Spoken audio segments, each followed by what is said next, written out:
Hello friends, this is my quick review of the Delonghi Espresso cappuccino maker. It's the model ecc221. If you've seen my last review of, I did have a Delonghi paper filter coffee maker and I wasn't happy with that because it started leaking, but I did go against my better judgment and buy another Delonghi, but it's worked out in the right way because this is not a bad machine. This is the box that it came in.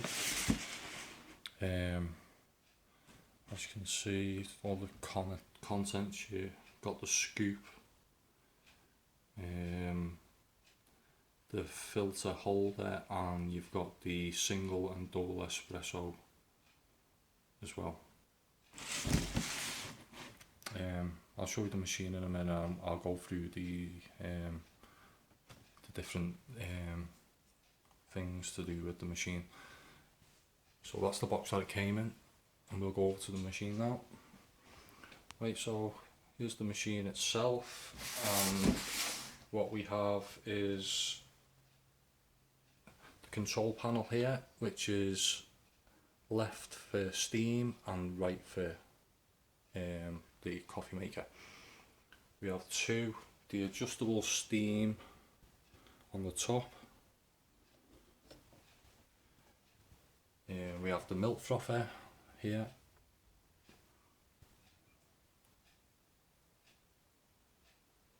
We have the holder, which at the moment I've got set up ready, but this also holds pods as well, which I've never actually purchased. I just use the coffee beans or ground coffee myself.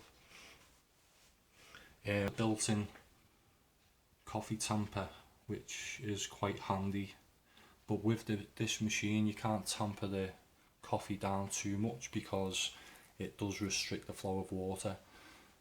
So yeah, it'll take you a while to work out, and the different grinds of coffee, you get a fine coffee and quite a coarse coffee, so you can maybe tamper the coarse coffee down a bit more, and the fine powder, it doesn't really need to be tampered because it will restrict the flow of water coming through.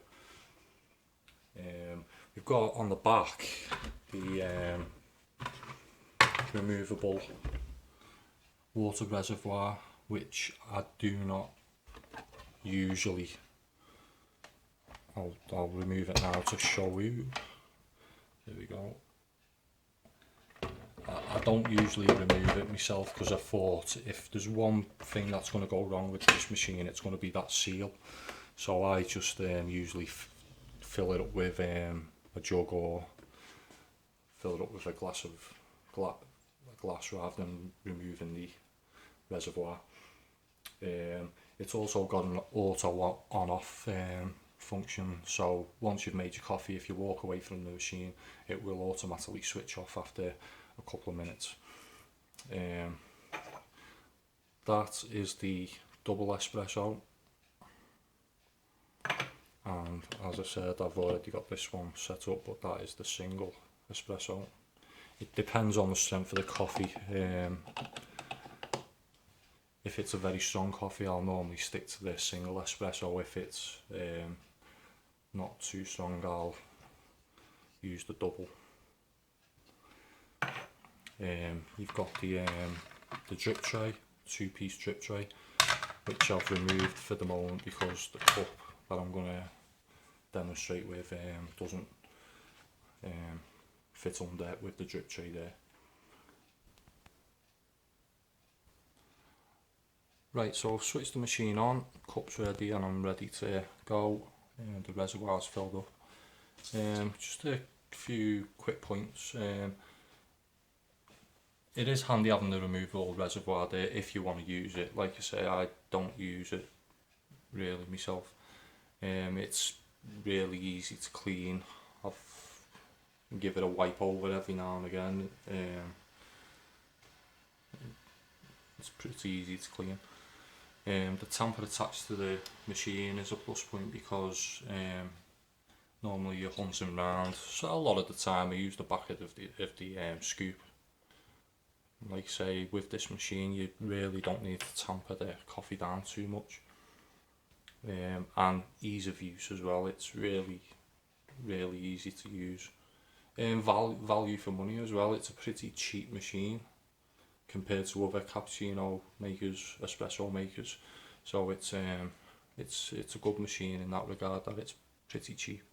The only downside is that it does look a little bit plasticky,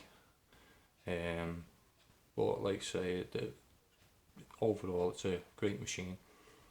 The only other things I can mention is that it does drip quite a lot.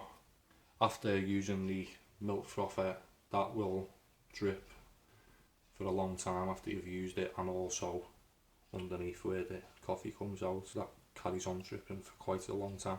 It seems to be dripping more with the longer I've had the machine. It didn't drip as much when I first got it and started using it, so I hope that's nothing that's going wrong with the machine in any way.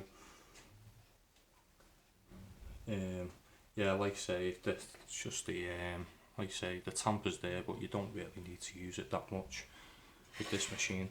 So I'm ready to go now. I've got the green light, so I'm going to switch the machine on by turning it to the right.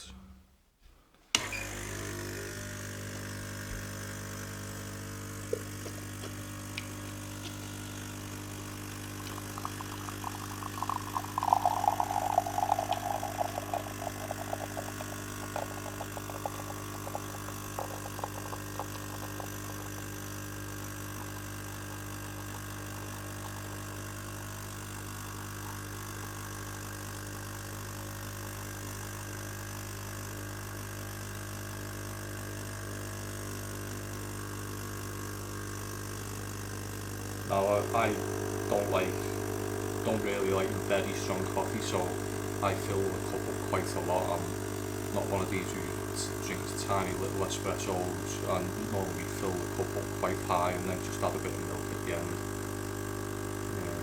As you can see, the crema on the top is it's like a pint of Guinness at the moment.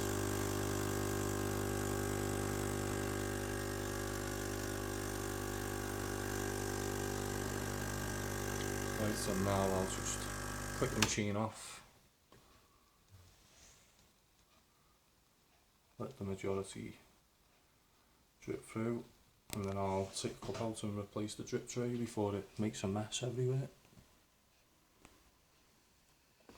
So there we go. I'll just take that out of there, replace the drip tray, and the machine's already ready to go again. As you can see, it's still dripping through quite a lot. And there's the coffee. This is Taylor's Hot Lava Java. Like I say, I'll just add a bit of sugar and a bit of milk to that. That's good to go. Okay, I think I've got all the main points across. Like I say, I'm totally happy with this machine at the moment. I was a bit dubious of buying another Delonghi after the bad experience I had with the last machine, but this one's done me well so far. And that's my review of the Delonghi ecc221. Thanks for listening. Bye for now.